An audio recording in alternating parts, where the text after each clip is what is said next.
और जैसा कि बांग्लादेश की प्रधानमंत्री शेख हसीना ने कहा था कि अमेरिका यहाँ पर सेंट मार्टिन जो द्वीप है उसको, चटगांव को, म्यांमार के कुछ हिस्सों को, मणिपुर के कुछ हिस्सों को, मिजोरम के पूरे मिजोरम को, नागालैंड को मिलाकर एक अलग ईसाई देश की मांग कर रहा था।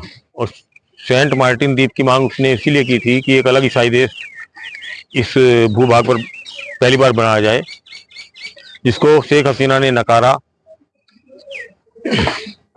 तो उसका हश्र पूरी दुनिया ने देखा ही है, क्या हश्र हुआ है। किंतु उसके बावजूद भी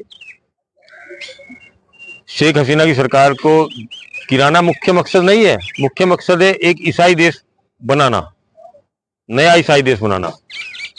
उसी को लक्ष्य करते हुए ये जो हिंदुओं का नरसंहार हुआ, ये सब सीआईए के एजेंट हैं। ये सब कोई बांग्लादेशी मुस्लिम, कंधा मुस्लिम का है, किंतु बंदूक, छुरा, हथियार, बलात्कार सब अमेरिका के कहने पर हो रहा है। सब ये फंडिंग पूरी। और इसका मुख्य मकसद यही है कि भारत को उकसाया जाए, और भारत उकसाने पर बांग्लादेश पर हमला करे। और ऐसी परिस्थिति में आप देखते ही हो कि बांग्लादेश की जो शेख हसीना है उसके खिलाफ पूरा अमेरिका है ही। उसने, ब्रिटेन और अमेरिका ने उसको शरण देने से भी इनकार कर दिया।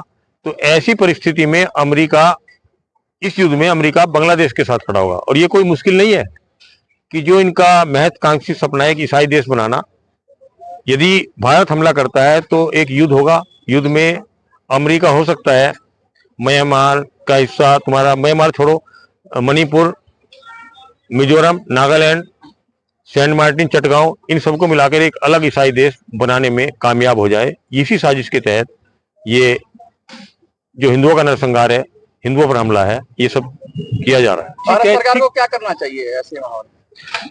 हाँ, भारत सरकार को करना चाहिए इसमें। ऐसे में अपनी सीमाएं वहां के हिंदुओं के लिए खोल देनी चाहिए। और अमेरिका का जो ये सपना है, ये सीमाएं खोलने के बावजूद ये पद्मा नदी है, उसके इस पार का पूर्वी तरफ का इलाका है, उससे ही हमारे मेघालय की सीमा लगती है, मिजोरम की सीमा लगती है, त्रिपुरा की सीमा लगती है, मणिपुर की सीमा लगती है। इन सब सीमाओं में बांग्लादेश के हिंदुओं को शरण देनी चाहिए। और वहां पर जो ईसाई बहुल क्षेत्र हो गया है ये पूरे राज्य, जब वहां हिंदुओं की जनसंख्या, मणिपुर की जनसंख्या कितनी, 10 लाख, मिजोरम की जनसंख्या कितनी, 30 लाख, वहां पर 30-30, 40 लाख, 50 लाख हिंदुओं को बसाना चाहिए। और यहाँ पर अमेरिका का सपना धूमिल करने का इससे बड़ा मौका नहीं है। भारत को बांग्लादेश के हिंदुओं के लिए अपने मेघालय की सीमाओं के, मणिपुर की सीमाओं के, मिजोरम की सीमाओं के बॉर्डर खोल देने चाहिए। एक सवाल है सर कि 1980 के दशक में, शुरुआती दौर में, श्रीलंका में भी एक दिन में कई लाख तमिल हिंदुओं, उनकी महिलाओं के साथ रेप हुआ। उसके बाद जो अंदरूनी मदद मिली, लिबरेशन टाइगर्स ऑफ तमिल खड़ा हुआ और इतने पावरफुल हो गए कि वो श्रीलंकाई सरकार को हराने तक के करीब पहुंच गए, कोलंबो पहुंच गए। जब उन्होंने एक सेकंड सर, जब उन्होंने एक बड़ा सपना देखा जो गलत सपना था, तभी उनका ये हश्र हुआ, वो फिर हारे या उनको दिक्कतें आई। क्या इसी तरह से बांग्लादेश के हिंदुओं को मजबूत नहीं किया जा सकता कि वो स्वयं वहां पर वो अपना स्टेट लें? देखिए, बांग्लादेश जो तमिल की बात कर रहे हो, तमिल लिबरेशन टाइगर की बात कर रहे हो, वो सब अमेरिका की फंडिंग से चल रहा था। अमेरिका की साजिश कम नहीं है। हम लोग 10-20 लोग खड़े हैं, इनमें कितने सीआईए के एजेंट आप पहचान भी नहीं सकते हो। ये जो हो रहा है सारा बांग्लादेश में कर्म, और इसमें सभी लोगों के, फारूक अब्दुल्ला का बयान आया है कि अत्याचार, तानाशाही कब तक चलेगी। ये तुम्हारा संजय सिंह अलग बोल रहा है, ये तुम्हारा जितने भी लोग हैं, भगवत मान अलग बोल रहा है। ये एजेंट है क्या इन लोगों में भी? ये सारे सीआईए के एजेंट हैं। ये पूरा संजय सिंह सीआईए का एजेंट है। बिल्कुल।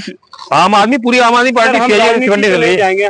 राजनीति नहीं है, ये देश रक्षा का मामला है। मेरा ये कहना है कि जब 80 लाख वाला इजरायल पूरे अरब वर्ल्ड से फाइट कर सकता है, तो 2 करोड़ बांग्लादेशी हिंदू और 3 करोड़ जो अरे हमें फाइट नहीं करना है। कई बार युद्ध से, भगवान श्री कृष्ण ने बताया, वो रणछोड़ जी भी कहलाए हैं। कई बार युद्ध से भागना पड़ता है। भाग के लिए सबसे अच्छा तरीका है कि बांग्लादेश के हिंदुओं को भारत के जो पूर्वोत्तर के ईसाई बहुल राज्य हैं, इनमें शरण दो। और उसके बाद यदि युद्ध होता है तो हमारा हिंदू तो सेफ है। उसके बाद यदि बांग्लादेश से युद्ध होता है तो हमारा हिंदू रन छोड़ के जा चुका है, वो सुरक्षित है। और जो भी मिसाइलें लगेंगी, जो भी उन अत्याचारियों पर लगेगी, उन अन्याय पर लगेगी, जिन्होंने मंदिरों को तोड़ा है, जिन्होंने हिंदुत्व का विनाश किया है, वो सारे के सारे जितने भी सीआईए के अमेरिका की फंडिंग से लोग चल रहे हैं, उन सबका निश्चित रूप से विनाश होगा। हमें हिंदुओं को सुरक्षित रखने के लिए मैंने भारत सरकार से मांग की, हमने ज्ञापन दिया था कुछ दिनों पहले बांग्लादेश के को लेकर, और उसमें हमने यही मांग की थी कि बांग्लादेश के हिंदुओं के लिए जो भी सीमावर्ती राज्य हैं और खासतौर से ईसाई बहुल राज्य हैं, उनके सीमाएं खोली जाएं और वहां की ईसाई बहुलता समाप्त कर दी जाए। यही अमेरिका का सबसे बड़ा करारा जवाब होगा।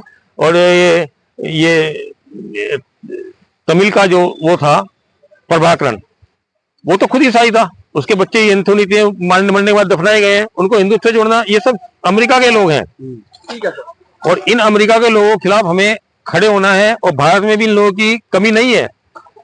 आपको आश्चर्य होगा कि जयप्रकाश नारायण, जिसको लोग समझ नहीं सके, वो सीआईए की साजिश के तहत ही उसने ये जो आंदोलन, छात्र आंदोलन चला था। इंदिरा गांधी का कहना उस समय यही था कि जयप्रकाश नारायण सीआईए का एजेंट है। और मैंने जब जयप्रकाश नारायण को ठीक ढंग से पढ़ा, तो जो पुरस्कार रोमन मैग्सेसे पुरस्कार जो अन्ना हजारे को मिला, तुम्हारा इसको अरविंद केजरीवाल को मिला, वही पुरस्कार जयप्रकाश नारायण को मिला था। और ये सब मतलब एक बहुत बड़ी साजिश है इस देश को तोड़ने की।